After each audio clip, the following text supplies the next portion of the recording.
আজকে বানাবো chicken burger. প্রথমে চিকেনগুলো কিউব কিউব করে কেটে নিলাম।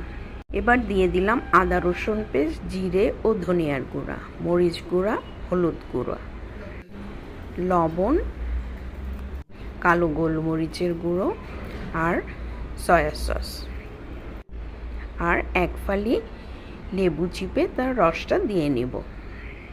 এবার মশলাগুলোকে ভালোভাবে মাংসের সাথে মিশিয়ে নিব। 10 মিনিট রেস্টে রেখে এবার চিকেনগুলোকে একটা ফ্রাই প্যানে নিয়ে ভেজে নিলাম। এবার বনরুটিটাকে তাওয়ায় দিয়ে একটু ছেঁকে নিলাম বাটার দিয়ে। এদিকে উঠিয়ে বনরুটির উপরে প্রথমে মাংসগুলো বসিয়ে তার উপরে স্লাইস করা শসা দিয়ে আবার একটু মাংস দিয়ে এবার মেয়োনেজ দিয়ে নিলাম। আবার দিয়ে দিলাম টমেটো স্লাইস, লেটুস পাতা। দেখেন কত সুন্দর তৈরি হয়ে গেল সিম্পলি একদম ঘরোয়া পদ্ধতিতে চিকেন বার্গার।